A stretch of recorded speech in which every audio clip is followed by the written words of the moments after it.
The wind howled across the barren desert plains of northern New Mexico, stirring up small twisters of red dust between the rusted fences and dry sagebrush. Evan Grayson stood barefoot on the wooden porch of his ranch house, sipping coffee from a tin mug and staring at the horizon. Out here, there was nothing but space. No neighbors, no streetlights, no noise. Just the distant hum of nature, broken only by the occasional buzz of one of his custom-built solar drones patrolling the perimeter. Was exactly how he liked it, quiet, isolated, undisturbed. That morning, however, the quiet didn't last. Low rumble grew in the distance, too steady for thunder and too fast for a tractor. Evan narrowed his eyes and watched a pair of black SUVs speed down the dusty road toward his property. He didn't have visitors ever. No one just stumbled onto his land. He set the mug down and tapped a small device on his wrist. Instantly, the ranch's hidden perimeter systems began logging the vehicle's government plates, encrypted IDs, no visible agency tags. That alone set off red flags in his mind. The vehicles stopped at the gate. 2 men in uniform stepped out, local sheriff deputies, or at least they wore the uniforms. But something about them felt off. They were too alert, too rigid. Had mirrored sunglasses despite the overcast sky. And the other had a military gait that didn't match his badge. Evan met them halfway down the dirt path, his boots crunching the gravel. "Morning," he said calmly. "Something I can help you gentlemen with." The taller deputy stepped forward. "Sir, we've received multiple complaints from the Homeowners Association.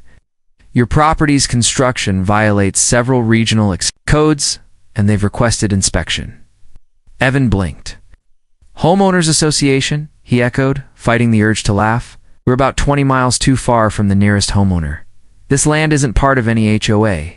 The second deputy pulled out a tablet and swiped through it. "This is 6,321 Thunder Ridge Road, correct?" "That's right. And this land falls under the jurisdiction of the Canyon Vista HOA. You were sent a notice 3 months ago." "No, I wasn't," Evan said firmly. "And even if I was, Canyon Vista is a retirement community down in Santa Fe. My land predates it by at least 40 years. The 2 men exchanged a glance. "We're going to need to come inside, sir," the tall one said, "to verify that no unauthorized tech or construction is present." Now, Evan's jaw tightened. "Not without a warrant. And you're not with the HOA. You're not even with the county sheriff's office, are you?" There was a pause. Second man's hand twitched near his belt, not toward a gun, but towards something smaller. Evan noticed it and casually stepped back, clicking his wrist device again at once. The wind picked up unnaturally, swirling in controlled pulses. A low hum began to emanate from somewhere under the porch. The taller man froze. "What the hell is that?" he muttered. "Just a little counter-surveillance measure," Evan said, his tone light but cold. "You're trespassing, and you're lying. I've got facial recognition running right now, and your profiles aren't law enforcement." The men hesitated, assessing their chances. Then, as if on cue, both turned and walked briskly back to their SUVs. No parting threats, no paperwork. Just silence. Evan stood there, watching until the dust trails vanished in the distance. Then he turned slowly, walked back into his house, and sealed the door. Something was wrong, deeply wrong, and it had just come knocking. Asterisk back inside the house. Evan locked the steel-reinforced door behind him, then made his way to the concealed lab in the basement. As the biometric scanner hummed and the steel door slid open, a cascade of blue light flickered from the walls. Holographic monitors that had been dormant for months now pulsed to life. He hadn't used this system in a while, not since he finalized the stabilization prototype. But now, he had questions that only deep-level access could answer. He sat at the central console and brought up the drone footage from earlier that morning. Zooming in on the license plates of the SUVs, he ran them through a decryption protocol. As expected, no match on any public or private registry. A deeper scan revealed a scrambled military hash burner IDs issued to shadow divisions operating off the federal grid. That confirmed it. These men weren't local authorities. They weren't HOA reps. They were something else entirely. Evan leaned back and stared at the flickering data streams. He tapped into one of his old back doors, a connection left buried. In an obsolete satellite relay, still orbiting above the equator, private access key allowed him into a long-abandoned military communications array. Once used for deep space signal interception, most thought it had been shut down after budget. Cuts a decade ago, but Evan knew better. He helped build part of it. As he scanned traffic logs and encrypted chatter, strange acronym appeared again and again. HOA, not Homeowners Association. This was something else. Orbital Authority. Evan's heart thudded. He'd heard whispers of it in classified circles back when he still worked at Ethereum Labs, a covert branch of the Department of Temporal and Dimensional Affairs, officially non-existent, unofficially lethal. The HOA was tasked with identifying and suppressing technologies, deemed non-linear threats to national or planetary stability. And now they were using suburban. HOA complaints is covered to operate within U.S. borders. He brought up a list of their targets over the last 6 months. All isolated properties, all engineers, physicists, quantum theorists, people like him, all gone. Vanished or presumed dead in gas leaks, electrical fires, or unexplained disappearances. That's when it hit him. They had come for his invention. In the center of his basement stood a cylindrical tower, surrounded by coils and ceramic rings, his life's work. The dimensional energy stabilizer. It was designed not to open rifts, but to repair them.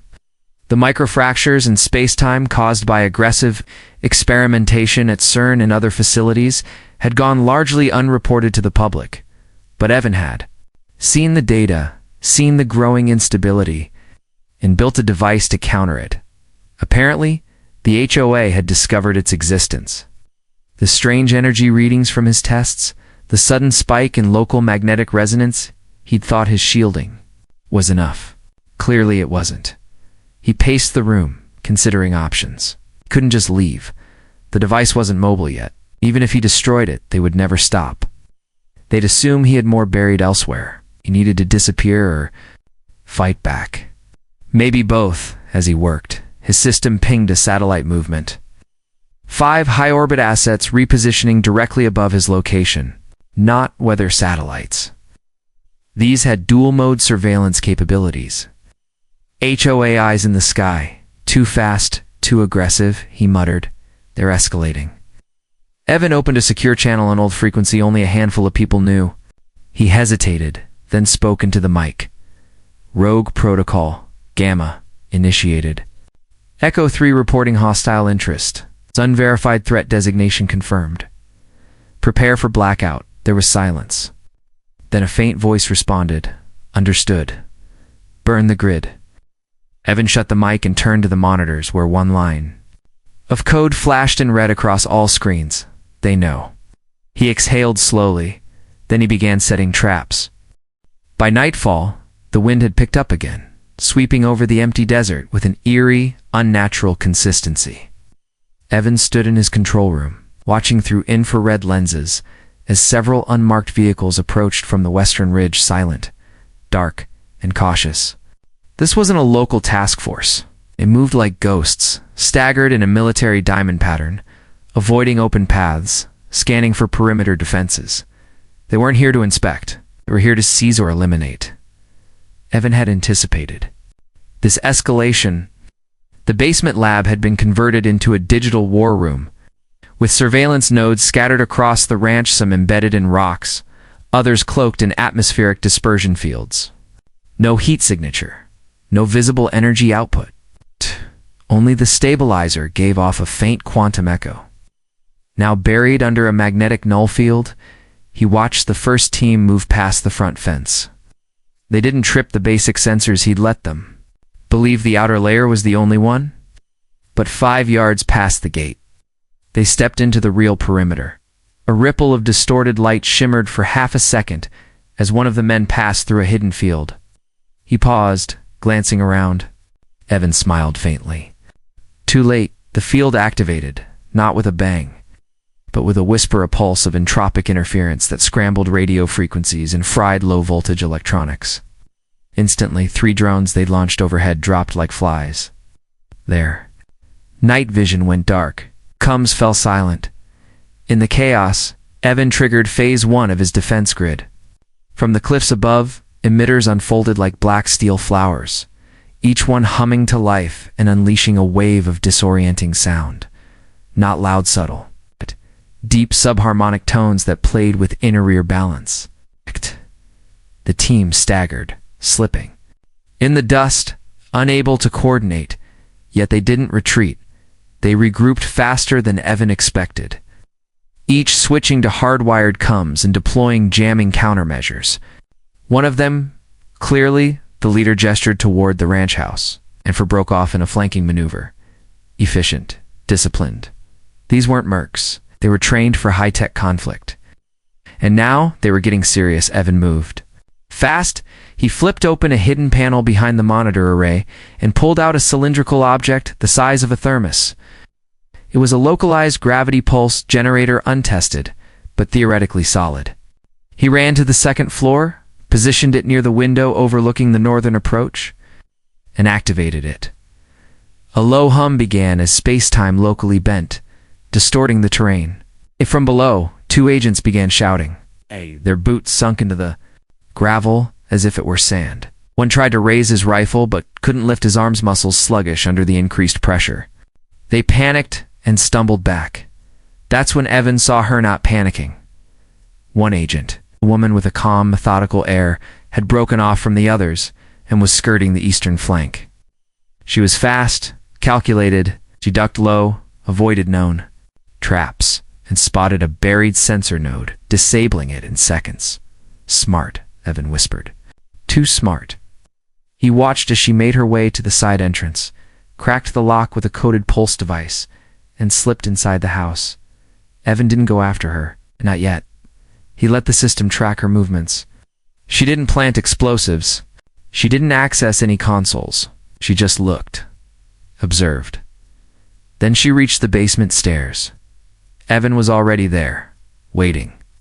As she descended, he stepped out of the shadows with a stun baton in hand, but she didn't reach for a weapon.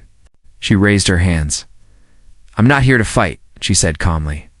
"My name is Rena Morrow, and if you want to survive the next wave, you need to hear what I have to say." Evan didn't lower the weapon, but he didn't strike either. Silence between them stretched thick in the basement lab, illuminated only by the soft glow of the stabilizer and scattered console lights. Evan kept the baton steady, eyeing the woman carefully. Her stance was measured, not fearful, not aggressive, just ... ready. Her breathing was calm, her voice steady, like someone trained not just to survive under pressure, but to function within it. "I don't have time for games," Evan said finally. "Talk?"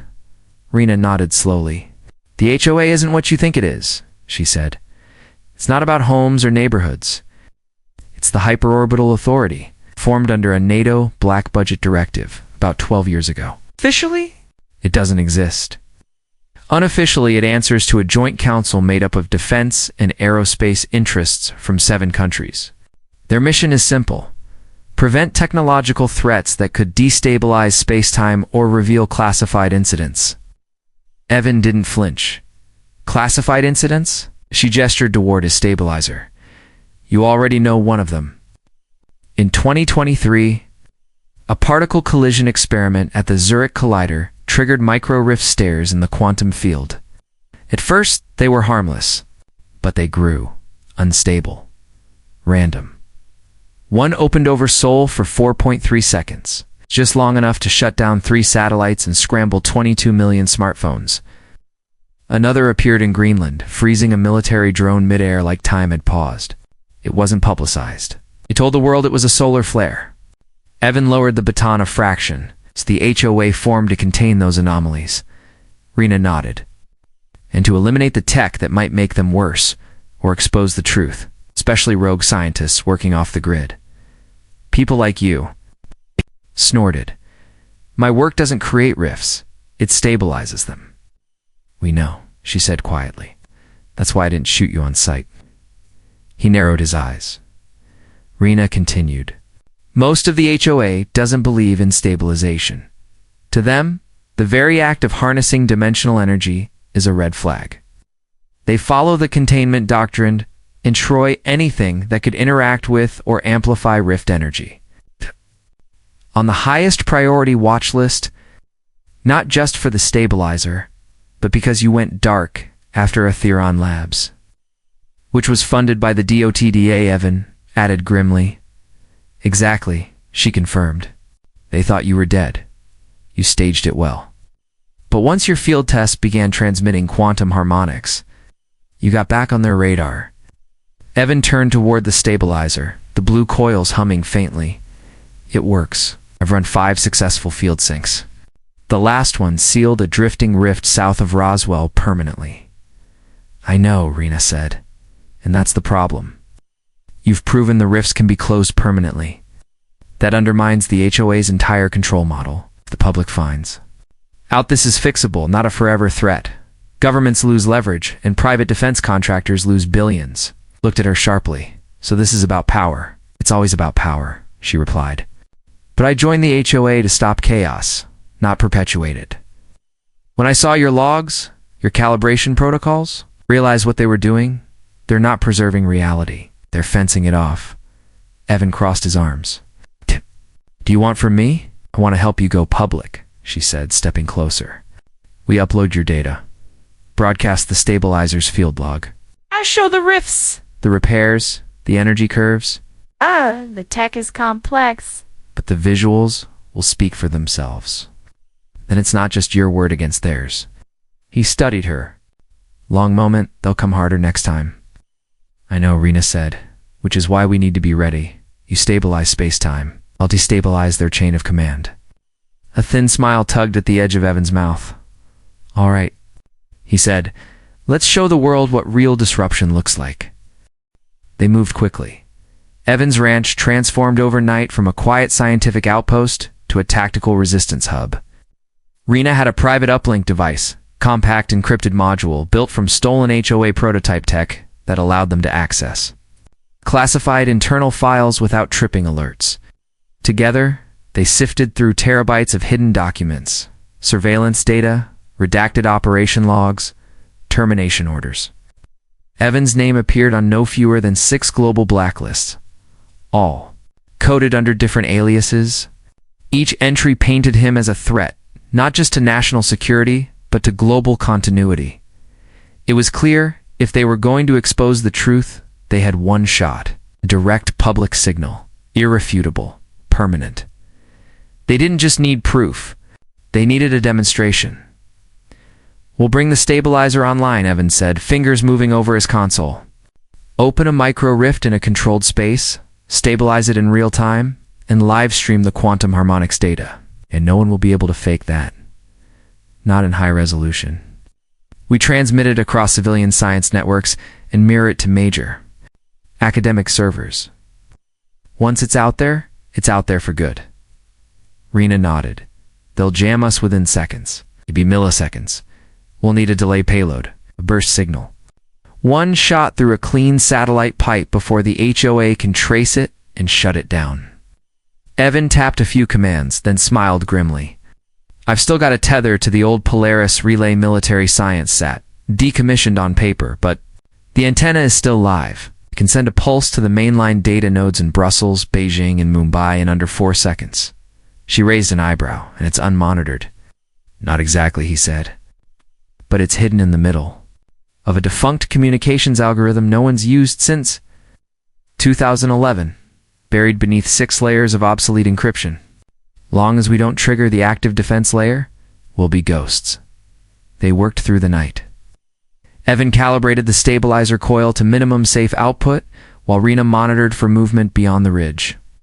At 3:24 a.m., motion sensors triggered 6 signatures, rapidly approaching on foot. Avoiding the road. They're coming, Rena said, voice low but focused. Evan didn't hesitate.